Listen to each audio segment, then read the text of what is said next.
एक प्रचलित कहावत है, बेटा बुढ़ापे की लाठी होता है। दुनिया के कई देशों में बेटियों के बजाय बेटों को ज्यादा महत्व दिया जाता है। भले ही सोच वक्त के साथ बदली हो, लेकिन आज भी भारत समेत कई और देशों में बुढ़ापे का सहारा बेटों को ही माना जाता है।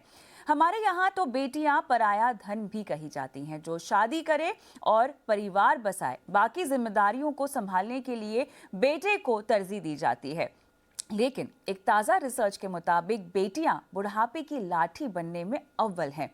जनरल ऑफ हैप्पीनेस स्टडीज की happiness in old age the daughter connection report को अगर देखा जाए तो खासकर एशियाई देशों में बेटे का जन्म लोगों को अपार खुशियां देता है, लेकिन माता पिता को असली खुशी बेटियों के साथ रहकर ही मिलती है।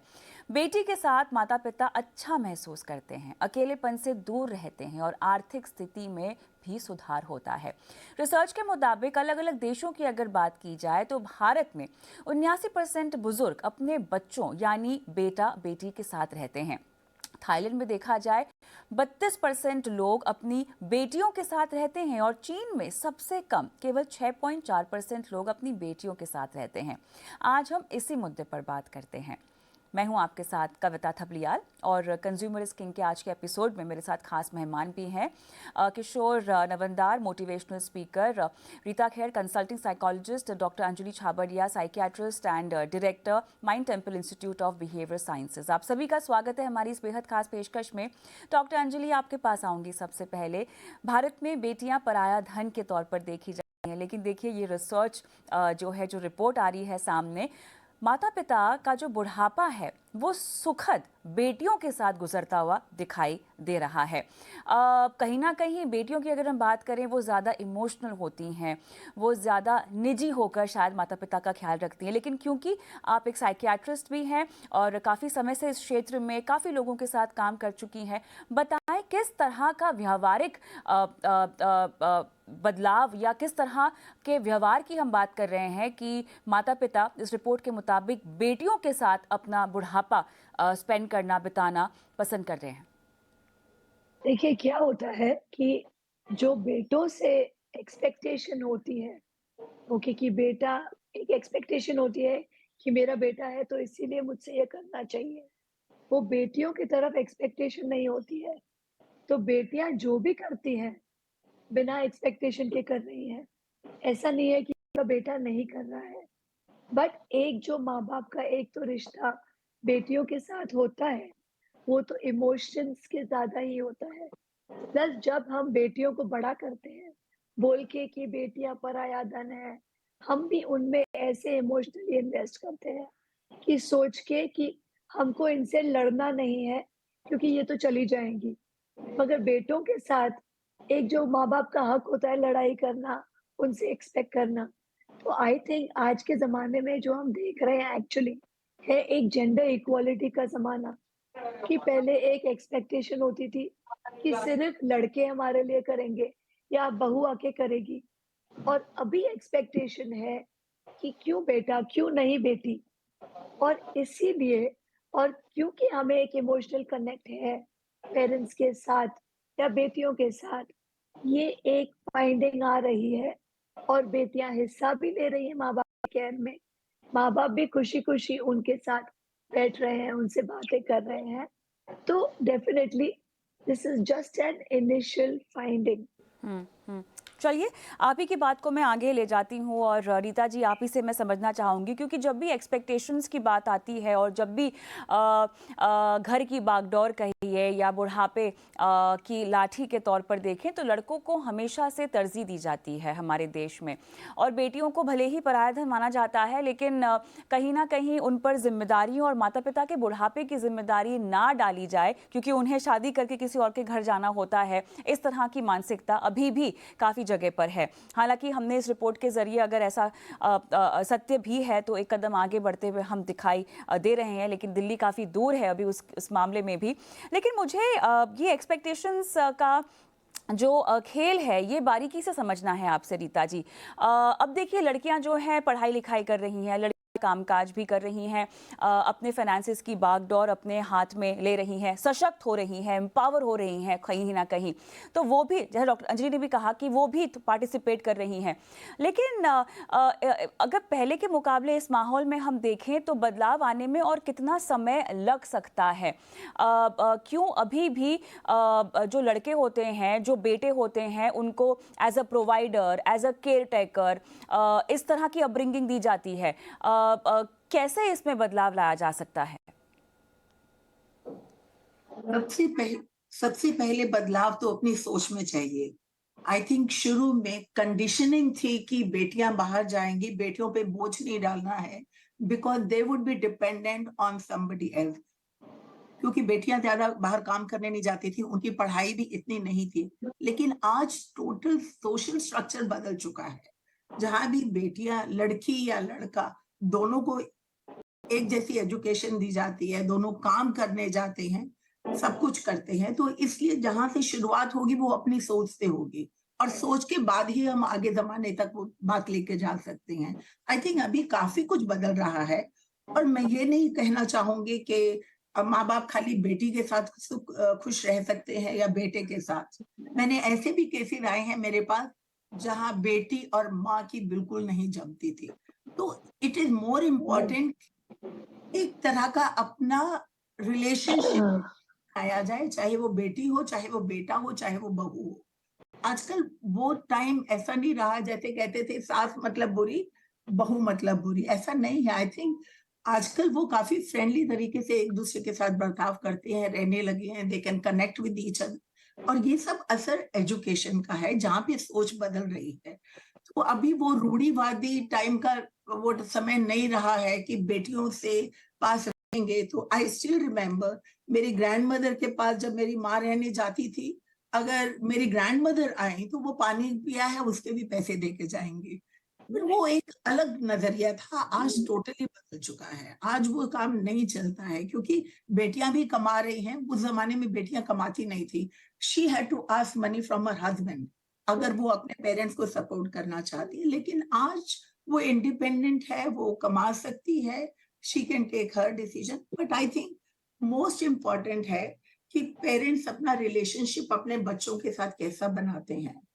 And most importantly I feel जब पेरेंट्स बड़े हो रहे हैं, उनको एक्सेप्ट करना चाहिए कि वी आर एजिंग, हम बड़े हो रहे हैं और हमें डिपेंडेंसी आएगी बच्चों के ऊपर। आप एंड तक वो नहीं कर सकते कि मेरी ही चलेगी और कोई नहीं, क्योंकि मैं तुम्हारी माँ या बाप। That kind of a shift has to be in thinking, in attitude of the people, you know. हम्म। हाँ, ये काफ़ी अहम बात आपने अंत में बताई कि माता पिता को भी कम से कम ये समझना चाहिए कि उनकी भी उम्र बढ़ रही है, और ऐसे में बच्चों पर निर्भरता भी एक तरह से उनकी बढ़ेगी अनलेस एंड अनटिल उनके पास ऐसा इंतज़ाम है कि वो अपना ख्याल खुद रख पाएँ। किशोर, आपसे सवाल यही होगा, जहाँ रीता जी ने भी छोड़ा है इस चर्चा को आगे बढ़ाते हुए, बेटियों को लेकर बचपन से ही जैसे आपकी मानसिकता काफ़ी हद तक निर्भर करती है, और काफ़ी हद तक आपकी मानसिकता ही कारण है इस तरह की सोच की बदलाव की यहाँ ज़रूरत है।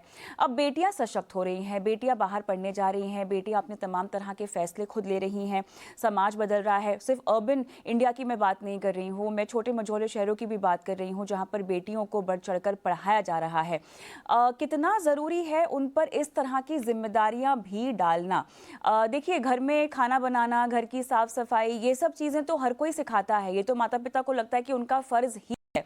लेकिन कहीं ना कहीं उनको इस तरह की भी सोच देना कि आपको इस काबिल बनना है कि कल परसों अगर हमारा ख्याल रखने की ज़रूरत पड़े तो आप इसमें सक्षम रहो। जैसे कि आप बेटों को कहते हैं, बेटों को आप हर चीज़ के लिए जिम्मेदार बनाने की कोशिश करते हैं। घर के बाहर का कोई काम हो, बैंक का कोई काम हो, सामान लाना हो, पैसे वगैरह बांटने हो, आप बेटों को बेझिझक जो है ये काम दे देते हैं। कैसे बेटियों में ये अवेयरनेस लाई जाए, जागरूकता लाई जाए?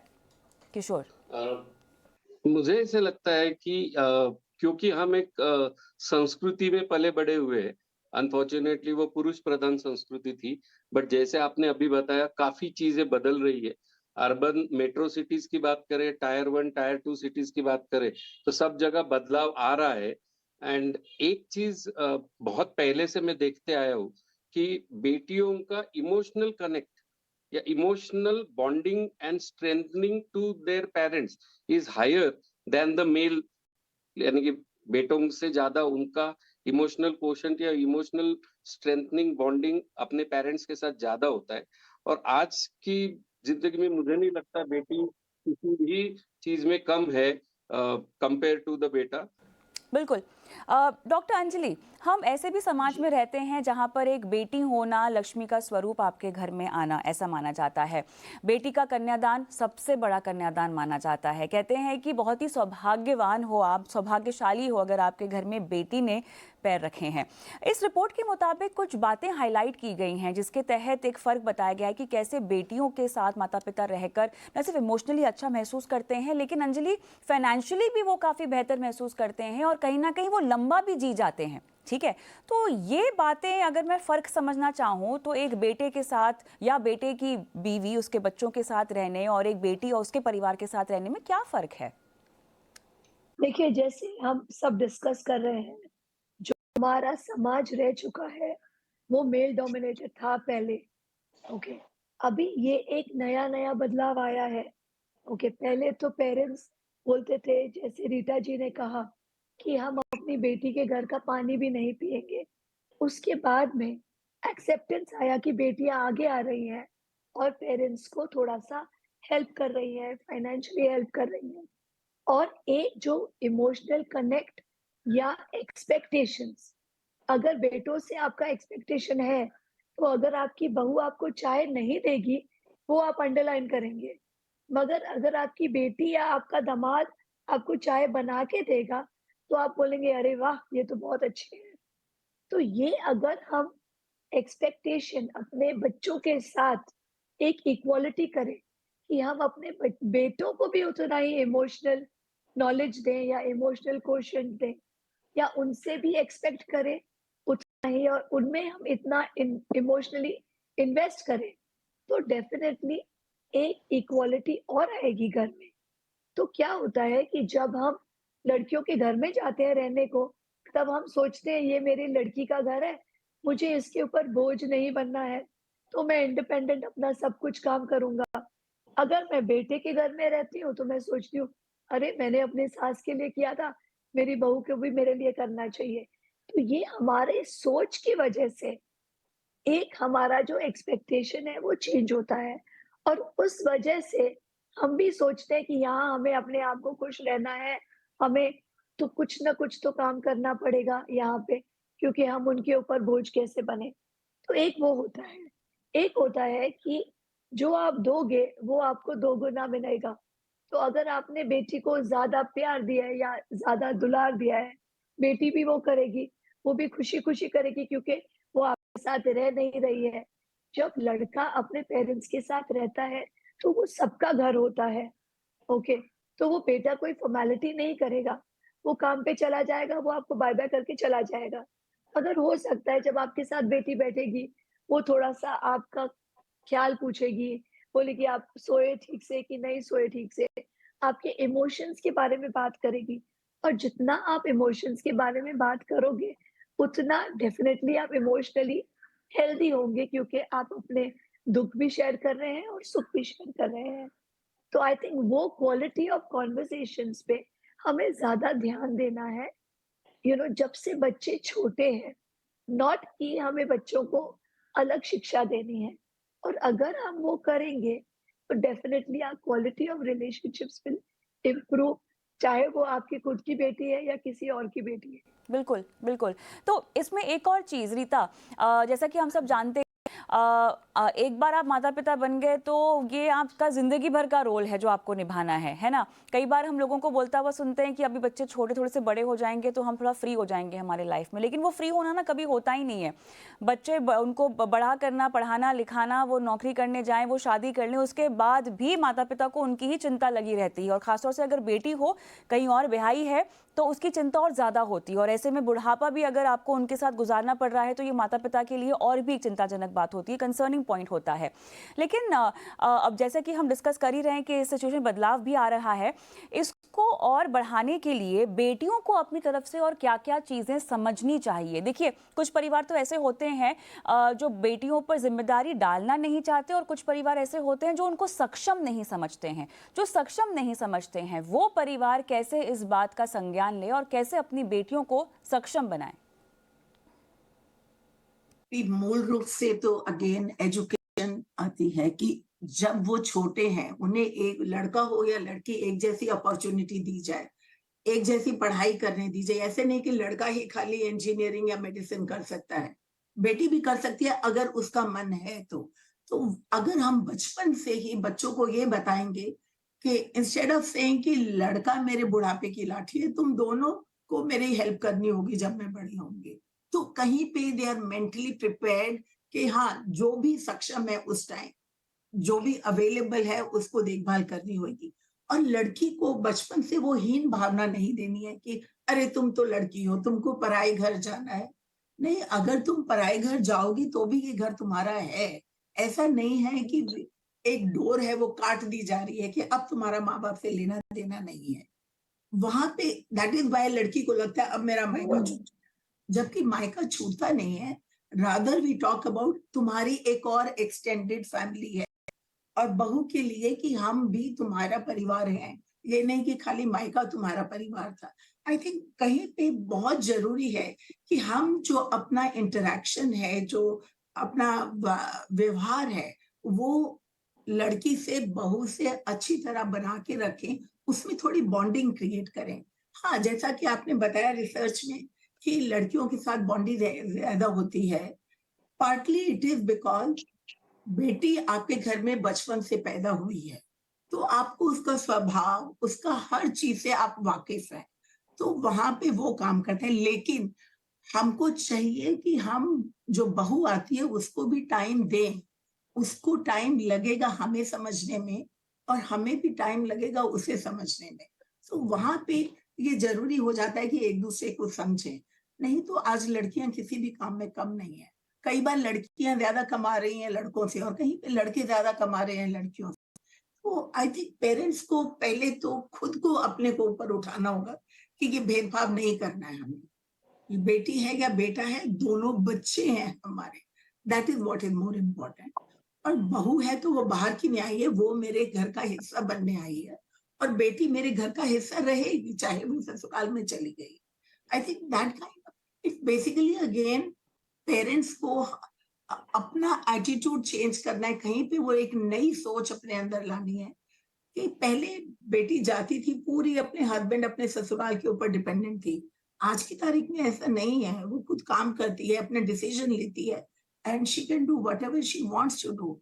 तो अगर वो कुछ कर पाती है, इम्पोर्टेंट है कि हम उसे एक्नॉलेज करें। बेटा फर्स्ट क्लास आता है, इमीडिएटली एक्नॉलेज होता है, लेकिन बेटी कुछ करके आती है, पेरेंट्स थिंक हाँ ये तो लड़कियों का काम है। नहीं, उसे भी उसी तरह से उसका अगर हम परफॉर्मेंस करेंगे तो उसको वहां पे कॉन्फिडेंस आएगा कि मैं भी सक्षम हूँ। वो क्या होता है, उसने किया जाने दो, उस बहुत बड़ी बात, वहां पे सोच जो है गड़बड़ हो जाती है। यहाँ पे बदलना होगा। मैं किशोर के पास जाऊंगी, लेकिन उससे पहले अंजलि जी एक सवाल आपसे पूछना है, क्योंकि हम बेटियों की बात कर रहे हैं। अब मान लीजिए एक महिला है, हम तो बहुत सारे अपने रोल्स निभाते हैं, बहुत सारे रिश्ते हमसे जुड़े होते हैं ना हमारी ज़िंदगी में। एक महिला बेटी भी होती है और एक महिला बहू भी होती है। कैसे एक ही महिला जब बेटी होती है तो माँ बाप की ज़रूरतों को समझती है, और कैसे वही एक महिला जब बहू बन जाती है तो कहीं ना कहीं अपने पति के माता पिता को नकार देती है। ये किस तरह का बिहेवियर है, ये किस तरह की मानसिकता है, किस तरह के इमोशंस हैं? नहीं, देखिए, this is not true. Okay, क्योंकि आप अगर देखें उसमें मिसअंडरस्टैंडिंग्स होती हैं। जैसे रीटा जी ने कहा कि आपकी बेटी कुछ करेगी तो आप उसको समझोगे, बहू कोई चीज करेगी तो आप उसको बोलेंगे कि इसने ऐसा क्यों किया, उसमें आप मिसअंडरस्टैंडिंग लाओगे। अगर आपका रिश्ता आपकी बेटी के साथ या आपके बहू के साथ अंडरस्टैंडिंग वाला है तो ये कोई भी रिलेशनशिप ठीक होगी। ओके, तो ऐसा नहीं है। मिसअंडरस्टैंडिंग्स तब क्रिएट होती है जब एक्स्ट्रा एक्सपेक्टेशंस होती हैं। तो जैसे हमने पहले भी डिस्कस किया कि मेरी बहू से एक्सपेक्टेशन है, ओह! उसने खाना पहले ले लिया, मुझे नहीं लिया, मुझे नहीं दिया। अगर मेरी बेटी खाना पहले ले लेती है, अरे बेचारी भूखी आई होगी काम से, हाँ बेटा पहले तुम खा लो। वही चीज़ है, बट हम उसे मिसअंडरस्टैंड क्यों इतना जल्दी करते हैं? ये सोच में हमें बदलाव लाना पड़ेगा। हमें सोचना पड़ेगा कि चलो ये भी हमारी बेटी है, वो भी हमारी बेटी है और हम अपने बच्चों को भी एक साथ रखना ज़रूरी है। हम जो भाई-बहन का रिश्ता होता है या भाभी और ननंद का रिश्ता होता है, ये रिश्तों में भी अगर अगर मेरी माँ मेरी बहू की बुराइयाँ शुरू करे और मैं उसके हाँ में हाँ मिलाऊँ या मैं बोलूँ कि नहीं मम्मा मैं भी थक जाती हूँ ना, तो क्या हुआ? मैं भी ऐसा करती हूँ, तो ये चीज़ खत्म हो जाएगी। और बच्चों में अंडरस्टैंडिंग होना बहुत ज़रूरी है, क्योंकि कोई बच्चा कुछ कर सकता है, कोई बच्चा और कुछ कर सकता है। बेटा मेबी फाइनेंशियली देख रहा है, बेटी इमोशनली देख रही है। अगर उनके साथ का बॉन्ड ऐसा होगा कि अच्छा ठीक है आज डैड की मूड ठीक नहीं है, आके तुम ठीक कर दो। तो बेटी आ गई, उसने बातचीत की, हँसाया उनको, ठीक हो गई बातें। अगर भाई बोलेगा कि क्यों उसने किया, ये तो मेरा सब कुछ लेना चाहती है, इसमें मिसअंडरस्टैंडिंग होती है। तो जो बच्चों की कम्युनिकेशन अच्छा रखना, ये भी एक माँ-बाप का बहुत इम्पोर्टेंट काम होता है और अगर वो कम्युनिकेशन सही रहेगी, तो वो 1 या 2 या 3 बच्चे अपने माँ-बाप का ख्याल अच्छे से रख सकेंगे। चलिए किशोर, मैं आपके पास आना चाहूँगी क्योंकि माता-पिता के बुढ़ापे के समय की हम बात कर रहे हैं और जैसा कि रिपोर्ट में भी सामने आया है कि वो बेटियों के साथ ज़्यादा खुश रहते हैं, तो बुढ़ापे में ऐसी कौन-सी इमोशनल ज़रूरतें होती हैं जो उनको बेटियों से मिलती हुई दिखाई दे रही हैं? आप जब तक अपने पारिवारिक जीवन में बिज़ी होते हैं, बच्चों को पढ़ाने में, लिखाने में, तो कई बार आपकी ज़रूरतें जो होती हैं, जो एक परिवार से होती हैं, ख़ासतौर से अगर आप ऐसे माता-पिता हैं जो दोनों ही कामकाजी हैं और बच्चों के तमाम ज़रूरतों को पूरा करने में आपने अपनी ज़िंदगी लगा दी है, तो आपकी ज़रूरतें और आपकी बच्चों से लेकर जो एक्सपेक्टेशंस हैं, उसको आप टटोल नहीं पाते हैं। कैसे बुढ़ापे में ये सारी चीज़ें सामने आती है और कैसे बुढ़ापे में जो वो इमोशनल नीड है, वो आपको बढ़ती हुई दिखाई देती है? Am I supposed to answer this? जी, किशोर जी। अभी जैसे रीटा जी ने कहा, उनसे पूर्ण सहमत हूँ, हमारी सोच बदलनी चाहिए। दूसरा, जैसे आपने अभी पूछा इमोशनल क्वेश्चन, कभी-कभी क्या होता है, हर बार आपको मॉनेटरी सपोर्ट की ज़रूरत नहीं होती है। पापा आपने दवाई ले ली, पापा आपने खाना खा लिया। ये 2 वर्ड बेटी बोले और बहू बोले, उसमें बहुत फ़र्क पड़ता है।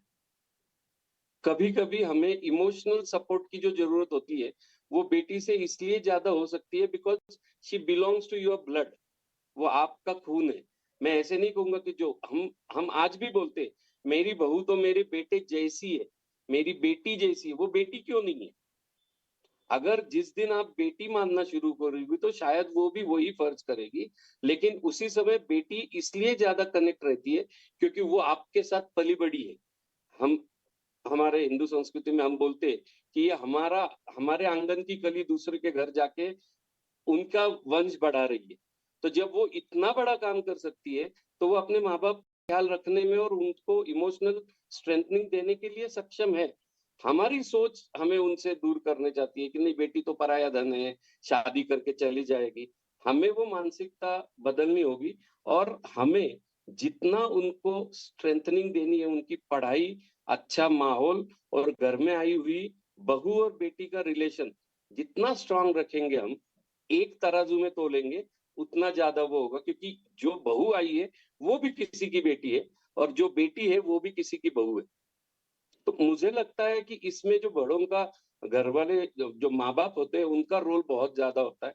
ज़रूरी से ज़्यादा मम्मी की दखल-अंदाज़ी बेटी का घर बिगाड़ भी सकती है और बेटी का ज़रूरत से ज़्यादा अपने भाई के घर में दखल-अंदाज़ी करना, वो भी बराबर है। तो इसका बैलेंस करना पड़ेगा and at the end of the Rita ji ने जो कहा मैं उनसे सहमत हूँ कि एजुकेशन एंड उनकी upbringing makes lot of difference. हम उन्हें कैसे नर्चर करते हैं, इस पे आगे का फ्यूचर है। कभी-कभी आपको सिर्फ किसी के कंधे पर एक टैप की ज़रूरत होती है। कैसा था दिन? कैसे रहा आपका दिन? I think that's the most important emotional connect. हाँ।